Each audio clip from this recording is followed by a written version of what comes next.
সপ্তম বিবাহ বার্ষিকীতে ডাক্তার থেকে আনা রিপোর্টগুলো স্বামীকে উপহার দিব বলে 3 দিন ধরে অপেক্ষা করছিলাম। একটা সন্তানের জন্য 7 বছর যাবত আল্লাহর কাছে অনেক কান্নাকাটি করেছি।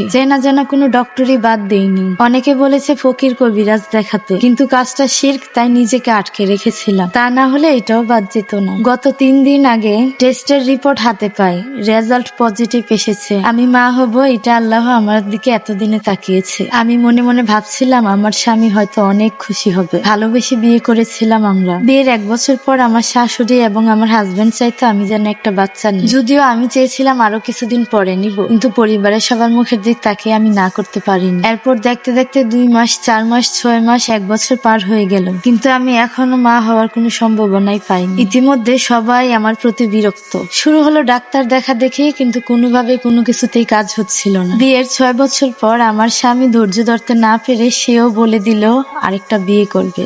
অবশ্য আমার শাশুড়ি এই কথা নিয়ে আমার হাজবেন্ডকে আগেই বলেছিল। নেহাত ভালোবেসে বিয়ে করেছিলাম বলে আমার স্বামী এতদিন চুপ করেছিল, কিন্তু 6 বছর পর যখন দেখলো আমার কোনো সন্তান হয় না, তখন আমার স্বামীরও ধৈর্যের বাঁধ ভেঙে যায়। সে তখন বলে, তুমি এই বাড়িতেই থাকবে, তোমার কোনো অযত্ন হবে না, শুধু নতুন একজন সদস্য এই পরিবারে যুক্ত হবে। আমার স্বামী যতটা সহজ করে কথাটা বলেছিল, কিন্তু আমার মেনে নেওয়াটা অনেক কঠিন ছিল। তখন আমি আমার স্বামীকে অনেক অনুরোধ করেছিলাম, হাতে পায়েও ধরেছি, সে যেন দ্বিতীয় বিয়ে না করে। আমাদের জীবনে যাই হয়ে যাক, সেটা আল্লাহর হাত ছাড়া, ইশারা ছাড়া কারো হাত নেই। তিনি ইশারা না করলে কোনো কিছুই হবে না। এই কথা বলার পর আমার স্বামী আর কোনো কথাই বলল না।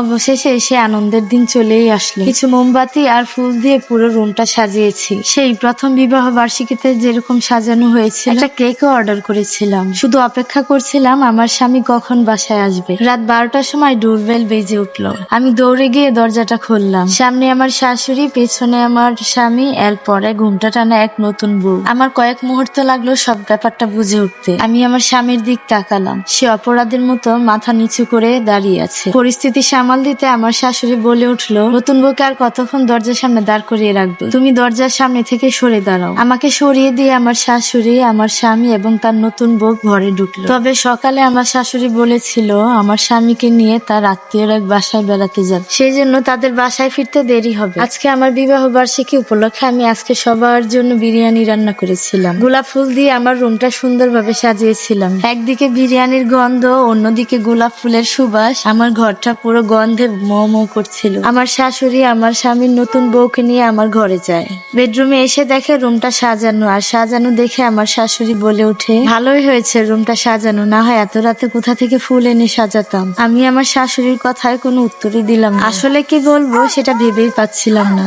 কারণটা তো আমি জানি, আমার শাশুড়ি এবং আমার স্বামী একটা সন্তানের জন্য কতটা উৎসুক ছিলেন। আমার স্বামীর মুখে মাঝে মাঝে দ্বিতীয় বিয়ের কথা শুনলে আমি খুব ভয় পেতাম এবং কষ্ট পেতাম। মাঝে মাঝে মনে মনে ভাবতাম, একটা সন্তানের জন্য কেউ আবার কি দ্বিতীয় বিয়ে করে? আর যাই হোক, আমরা তো ভালোবেসে বিয়ে করেছি, আমার স্বামী আমাকে কখনোই ঠকাবে না। কিন্তু হায় আফসোস, আমার সব ধারণাই ভুল প্রমাণিত হলো। আমার ধারণা ভুল, সেটা প্রমাণ করার জন্য আমার স্বামী নতুন করে আরেকটা বিয়ে করলো। নতুন বউকে বেডরুমে রেখে আমার স্বামী ড্রয়িং রুমে আমার পাশে এসে বসলো। আর এসে সে কিছুটা অপরাধীর মতো মাথা নত করে সে আমাকে বলল, এই বাড়িতে তোমার কোনো কষ্ট হবে না, তোমার সব চাহিদা পূরণ করবো আমি। এই কথা বলে সে আমার রুমে চলে গেল। কিন্তু আজকে আমি আমার রুমে নেই, আজকে আছে তার নতুন বউ। এর মধ্যে আমার শাশুড়ি আমাকে একবার ডেকে গেছেন। তিনি বললেন, ওই রুমে রাকিব আর তার নতুন বউ ঘুমাবে, তুমি এসে আমার পাশে ঘুমাও। ওই কথা শুনে আমি মনে মনে ভাবলাম, আজকে ওই ঘরে নতুন বউ আছে, কালকে কি থাকবে না? তাহলে আমি সারাটা জীবন কোথায় ঘুমাবো? আমি সারাটা রাত ফুপিয়ে ফুপিয়ে কান্না করেছি,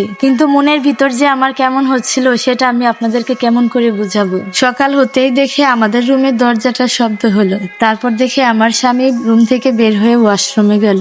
তারপর আমি আমার রুমে ঢুকলাম, গিয়ে দেখি আমার স্বামীর নতুন বউ বিছানায় ঘুমাচ্ছে। আমি কোনো শব্দ না করে আমার ওয়ারড্রপটা খুললাম। আমার কিছু প্রয়োজনীয় জিনিস নিয়ে আমি বাহিরে চলে আসলাম। রাতে অনেক চিন্তা করেছি আমি, আর এক মুহূর্ত থাকবো না আমি এই বাড়িতে। কারণ নিজের স্বামীকে অন্য একটা মেয়ে স্বামী বলে ডাকবে, অন্য একটা মেয়ে আমার স্বামীকে আদর করবে, ডাকবে, এই আমি কখনোই সহ্য করতে পারবো না। তবে বেরিয়ে আসার আগে আমার স্বামীর উদ্দেশ্যে আমি একটা চিঠি লিখে এসেছিলাম, কারণ আমি জানি সকালে সে রান্নাঘরে আসবে আসবে আমার সাথে দেখা করতে, আমার হাতের এক কাপ চা খেতে। হয়তোবা আমাকে জড়িয়ে ধরে কিছুটা অনুতপ্ত হবে, কিন্তু সেই জায়গাটা আর আমি রাখিনি, আর কখনো রাখবো না। কান্না করতে করতে চিঠিটা লিখেছিলাম, প্রিয় স্বামী, কখনো ভাবিনি এরকম পরিস্থিতিতে পড়তে হবে। আমি তোমার সামনে দাঁড়িয়ে কথা বলার শক্তিটুকু পাবো না, তাই বাধ্য হয়ে লিখে রেখে যাচ্ছি। তুমি কি জানো আমি তোমাকে কতটা ভালোবেসেছি? এখনো আমি তোমাকে কতটা ভালোবাসি, কিন্তু এখন আর তোমার কাছে আমি আর থাকবো না। তুমি জানো আমি কিন্তু বন্ধা নই। ডাক্তার বলেছিল আমাদের দুজনেরই কারো কোনো সমস্যা নেই, কিন্তু আল্লাহ যখন মুখ ফিরে চাইবে তখন আমাদের সন্তান হবে, এটা আমি তোমাকে অনেকবার বুঝিয়েছি। ভাগ্যে সন্তান থাকলে আল্লাহ তাআলা নিশ্চয়ই দিবে,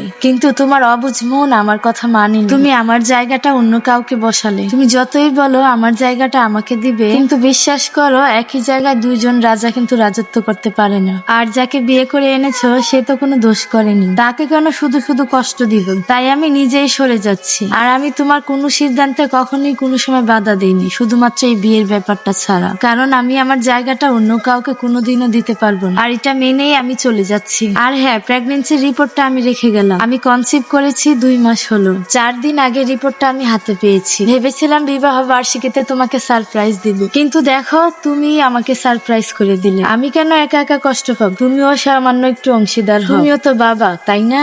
সারা জীবন তুমি এটা ভেবে কষ্ট পাবে যে কমতির জন্য তুমি আমার জায়গাটা অন্য আরেকজনকে দিয়ে দিয়েছিলে। তা আমার মধ্যে সেই কমতিটা পূরণ হলো। আমি তোমাকে কখনো ডিভোর্স দিব না, কারণ আমার বাচ্চার বাবার প্রয়োজন আছে। তুমি আমাদের সন্তানকে সুন্দর মতো দেখতে পাবে। আমাকে ফেরানোর চেষ্টা করো না, এর ফলাফল আরো খারাপ হবে। তুমি শুধু একটা কথাই মনে রেখো, তুমি সেই ছোট্ট বউটাকে হারালে, যে এই দুনিয়াতে তুমি ছাড়া আর কাউকেই চিনতো না। ভালো থেকো তোমার জীবন সঙ্গীকে নিয়ে। একটা দুর্ভাগা আপুর জীবনের গল্প। যদি ভিডিওটি ভালো লাগে অবশ্যই লাইক, কমেন্ট, শেয়ার করুন। আর আপনাদের জীবনের গল্পও আমার সাথে শেয়ার করতে পারো। সবাই ভালো থাকবেন। আল্লাহ হাফেজ।